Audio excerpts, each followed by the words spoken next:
काम करने के पीछे का कुछ कारण होगा, सही है कि नहीं? कुछ आदमी नौकरी करता है, कोई व्यापार करता है, कोई रिक्शा चलाता है, दुकानदारी चलाता है, और ये सब के पीछे का मेन कारण क्या है? पैसा कमाना, सही है कि नहीं? पर एग्जैक्टली उसे पता नहीं होता कि कितने पैसे कमाने की जरूरत है जिससे वो अपनी लाइफ को अच्छे से सर्वाइव कर सके, सही है कि नहीं? और इसीलिए वो पैसे की गरीबी में या मिडिल क्लास की जिंदगी में काट देता है। हकीकत में पैसा कमाने के कितने रास्ते हैं? ईमानदारी से पैसा कमाने के सिर्फ 4 रास्ते हैं। और रास्ते कौन कौन से हैं? या तो वो एम्प्लॉय बन जाए, या सेल्फ एम्प्लॉय बन जाए, या तो कोई बिजनेस खड़ा कर ले, या तो फिर कोई जमीन या प्रॉपर्टी बना ले, इन्वेस्टर बन जाए। यही 4 रास्ते ईमानदारी से पैसा कमाने के हैं, सही है गलत? हकीकत में नौकरी किसे कहते हैं, नौकर किसे कहते हैं, या एम्प्लॉयमेंट किसे कहते हैं? एम्प्लॉय क्या होता है? जब कोई आदमी अपनी डिग्री को और समय को किसी को बेचकर पैसा कमाता है तो उसे एम्प्लॉय कहते हैं, सही है कि नहीं? क्या क्या चाहिए होता है? उसे अपनी डिग्री चाहिए होती है जो देनी पड़ती है, और 8 से 10 घंटे का समय होता है जिसको देकर वो पैसा कमाता है। पर मैंने आज तक किसी को भी नौकरी करते हुए अपने सारे सपने पूरे करते नहीं देखे। क्या आपने देखे जिनके बच्चे विदेश में पढ़ रहे हो, बढ़िया कार बंगला गाड़ी हो, बढ़िया लाइफ से जिंदगी चल रही हो? क्योंकि नौकरी में बोला जाता है कि सिर्फ इतना ही पैसा आदमी कमाता है कि न मरे न मुताए, सिर्फ जिंदा रहे, सही है कि नहीं? तो दूसरा रास्ता है सेल्फ एम्प्लॉय का। किसका? सेल्फ एम्प्लॉय का। खुद का ही मालिक, खुद ही नौकर। जैसे कि डॉक्टर जब तक आला लगाएगा पैसा आएगा, आला लगाना बंद पैसा बंद, सही है कि नहीं? वकील जब तक केस लड़ेगा पैसा आएगा, केस लड़ना बंद तो पैसा बंद। एक इंजीनियर जब तक नौकरी करेगा पैसा आएगा, नौकरी करना बंद तो पैसा बंद। क्या मैं सही बोल रहा हूँ या गलत बोल रहा हूँ? मतलब खुद का ही नौकर है, खुद को ही नौकरी पे रखा हुआ है। और दोस्त मैं आपको बताऊँ, ये दोनों जगहों पे मैंने देखा है कि एक के पास पैसा नहीं है तो दूसरे के पास समय नहीं है। एक सेल्फ एम्प्लॉय आदमी जानता है कि मैं अगर काम बंद करके चला जाऊंगा तो पीठ पीछे मेरा व्यापार बंद हो जाएगा, और इसीलिए उसके पास पैसा तो होता है पर पैसे को खर्च करने के लिए समय नहीं होता। मतलब दोनों गरीबी, चाहे पैसे की हो या समय की, गरीबी तो गरीबी होती है, सही है गलत? दोस्तों फिर अपनी जिंदगी को अच्छा बनाने के लिए रास्ता क्या है? तो तीसरा बिजनेसमैन का। और बिजनेसमैन की परिभाषा क्या है कि जब एक बना बनाया सिस्टम हो और लोग आकर उसमें काम करते हो तो वो बिजनेसमैन कहलाता है, बिजनेस व्यापारी कहलाता है। जैसे कि टाटा, बाटा, बिरला, अंबानी, उन्होंने एक व्यापार, एक सिस्टम खड़ा कर दिया।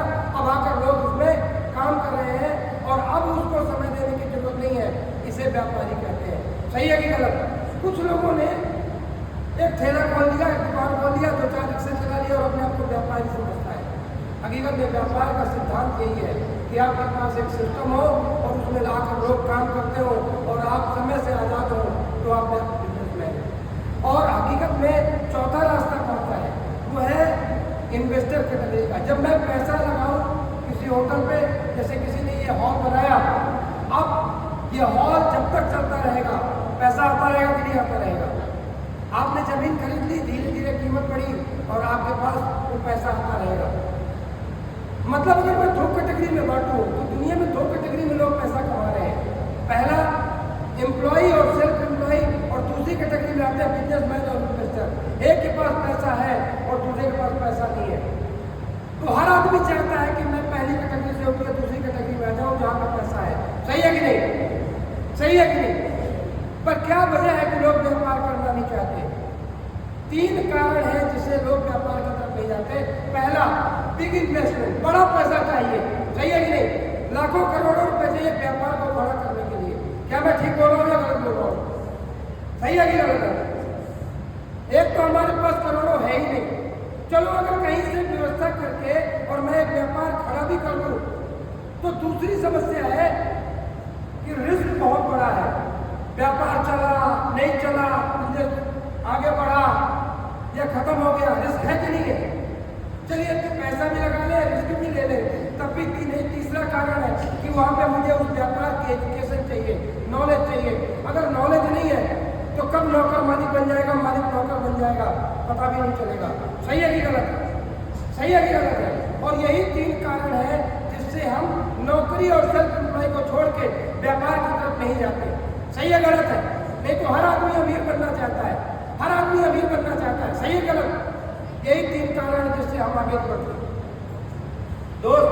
पर अगर ये तीनों चीजों को जीरो कर दिया जाए, मतलब अगर इन्वेस्टमेंट जीरो हो जाए, मतलब आपका 1 रुपया ना लगे,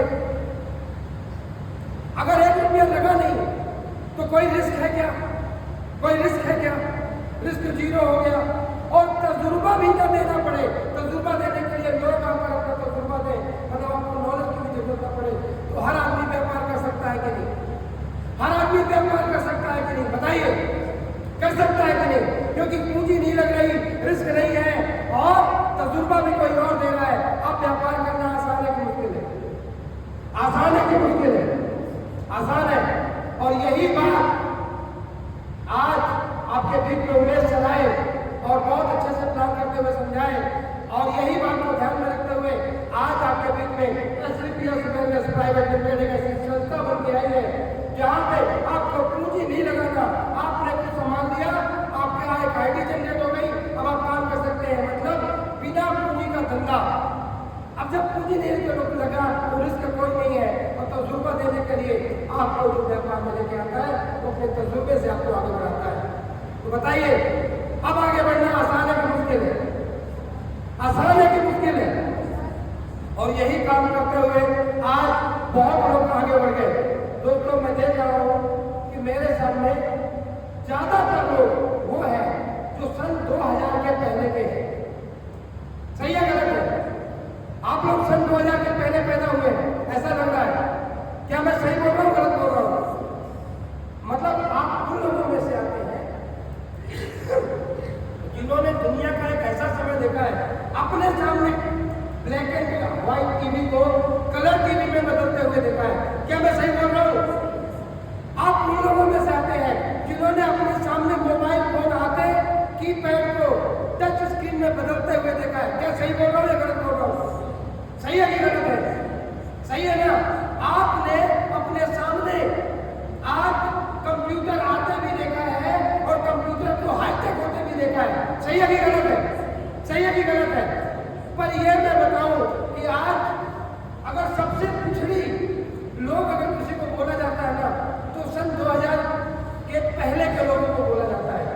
क्यों? क्योंकि सन 2000 के पहले के जो लोग हैं ना, वो कुछ ऐसे लोग हैं जो आज भी दिल से सोचते हैं, भावनात्मक सोचते हैं, इनको छल कपट नहीं आता, ये किसी को बेईमानी नहीं कर सकते, बेईमान काम में जोड़ नहीं सकते, जुड़ नहीं सकते। क्या मैं सही बोल रहा हूँ कि गलत बोल रहा हूँ? ये डर है समाज का, और इसी समाज के डर के मारे ये किसी के साथ गलत नहीं करते। क्या मैं ठीक बोल रहा हूँ या गलत बोल रहा हूँ? सही है कि नहीं? और ये ऐसे लोग हैं जो दिल से अपने समाज को बचाना चाहते हैं। इसीलिए आज आपके सामने एक ऐसी संस्था मौजूद है जो दिल से काम करती है, दिल तक काम करती है और दिलों पे राज करती है। पर जोरदार तालियां दोस्तों, आज हमारे बीच कुछ ऐसे लोग मौजूद हैं जिन्होंने इस काम की शुरुआती दौर में जब कोई नहीं था तो प्रण लिया कि मैं कुछ लोगों को बचाने का काम करूंगी। और दोस्तों, जब कोई नहीं था, अकेला उन्होंने काम की शुरुआत की, और काम की शुरुआत करते हुए आज हम लोग इतने बड़े जगह पे और इतने लोगों के बीच में बैठे हैं। और ये सब कुछ श्रेय उन लोगों का जाता है जो घुघुस के निवासी है। और आज घुघुस के निवासी हमारे हर भाई, हर बहन, हर माता एक दिल से अपने समाज को स्वस्थ करना चाहती है और अपने लोगों को मदद करना चाहती है। क्या मैं ठीक बोल रहा हूँ? मैं चाहूंगा कि पास सभी महाराष्ट्र के घुघुस शहर के सभी नगरवासियों के ऊपर जोरदार तालियां होनी चाहिए, क्योंकि आप लोग दिल से जीतते हैं और दिलों से राज करते हैं। मैं बताना चाहूंगा कि आज AWPL एक ऐसी संस्था है जो अपने हर एक फाइटर को सुविधा देने के लिए अपने जमीनी स्तर पर उतर के काम करती है। और वो हम एक ऐसी संस्था पे काम कर रहे हैं जो संस्था आज भारत के हर आदमी को बचाती है। दोस्तों, हकीकत में हम किसी पे भरोसा करें न करें, पर एक पे भरोसा कर सकते हैं और वो है भारत की सेना। भारत की सेना आज बॉर्डर पे खड़े होकर हमारी रक्षा करती है। और ऐसे ही भारत के रक्षा करने वाले सैनिक ने एक ऐसी संस्था का निर्माण किया दोस्तों, एस्क्लेपियस का मतलब है God of medicine and healing, देवता आयुर्वेद के देवता जो यूनान में थे। यूनानी पद्धति से यूनान के अंदर में आयुर्वेद को सबसे ज्यादा पढ़ा गया और ये यूनानी शब्द है एस्क्लेपियस। और मैं आपको बताऊं, हमारे क्रिश्चियन धर्म में जो यीशु मसीह है वो यूनान के अंदर, आपको पता होगा कि वो थे, सही है कि नहीं? और वहां एक देवता का जन्म हुआ यीशु मसीह का, और साथ में एक और देवता का जन्म हुआ जिसे एस्क्लेपियस कहा गया। एस्क्लेपियस मतलब होता है God of medicine and healing. आज यीशु मसीह के देश यूनान से निकलकर आयुर्वेद पूरे भारत में राज कर रहा है। तो मैं बार चाहूंगा एस्क्लेपियस के लिए एक बार जोरदार तालियां होनी चाहिए, ऐसे देवता के लिए, ऐसी संपत्ति के लिए तालियां होनी चाहिए। तो दोस्तों, अब मैं आप लोगों के बीच ज्यादा देर न आते हुए मैं आपको एक ही बात कहना चाहूंगा, जो काम को कर रहे हो उसको करते हुए इस काम को करिए। दोस्तों, आज की डेट में मैं छोटी सी कहानी से अपनी पूरी बातों को बयान करूंगा कि भारत देश में मुझे मेरे गुरुजी ने मुझे कहानी सुनाई थी कि एक तालाब में बहुत सारे बंदर रहा करते थे, और एक बार तालाब में एक देवता प्रकट हुए और बोले कि कल सुबह जो बंदर इस तालाब में कूद जाएगा वो राजकुमार बन जाएगा। सुबह हुआ, कोई बंदर नहीं कूदा, और तभी एक बंदर कूदता है और राजकुमार बन जाता है। भगवान पूछे कि तू क्यों कूदा? तो बोला कि भगवान, आपने कहा था जो कूदेगा वो राजकुमार बन जाएगा। मैंने सोचा कि अगर मैं कूदा और राजकुमार बन गया तो बहुत अच्छा है, जिंदगी बढ़िया होगी, और नहीं बना तो बंदर तो हुई, वो कहा जा रहा है। ऐसे तो आप जिस काम को कर रहे हो उस काम को तो कर ही रहे हो, अगर उसके साथ कुछ लोगों की मदद करने के लिए आपने एस्क्लेपियस को ज्वाइन किया, तो दोस्त, आप लोगों की मदद करते हुए, अपने काम को करते हुए, उस काम को बिना अस्त किए अगर अतिरिक्त आय कमाने का रास्ता हो तो कमाना चाहिए कि नहीं कमाना चाहिए? कमाना चाहिए कि नहीं? लोगों की मदद करने के लिए आगे आना चाहिए कि नहीं आना चाहिए? आना चाहिए कि नहीं आना चाहिए? क्या लगता है, किसी की माँ को बचाना अच्छा काम है कि बुरा काम है? एक बार बोलिए, पीछे लोग, अच्छा काम है बुरा काम है? किसी के पिता को बचाना अच्छा काम है कि बुरा काम है? किसी के बच्चे को बचाना अच्छा काम है कि बुरा काम है? किसी के परिवार में खुशियां लाना अच्छा काम है कि बुरा काम है? और अच्छा काम सबको करना चाहिए कि नहीं करना चाहिए? सबको करना चाहिए कि नहीं करना चाहिए? उस परम पिता पर ऐसे हाथ कैसे उठाइए, ऐसे हाथ उठाइए, क्योंकि परम पिता परमेश्वर ऊपर है। और मैं आपके लिए बहुत अच्छी प्रार्थना बोलता हूँ, हे परम पिता परमेश्वर, ये सभी लोग जिन्होंने हाथ उठाया है उनको इतना ताकतवर बनाकर कि जीवन में किसी के काम आ सके, किसी को जीवन को बचा सके। और आप सब लोगों को कसम है कि जब एक रुपया लग नहीं रहा और किसी के जीवन को बचाने का रास्ता आपके सामने है, तो इस काम की शुरुआत करते हैं और आइए अपने गुरुकुल साहब के अंदर में इस मुहिम को तेजी से आगे लेकर चलते हैं। थैंक यू सो मच, धन्यवाद। मैं चाहूँगा उम्मीद करते हैं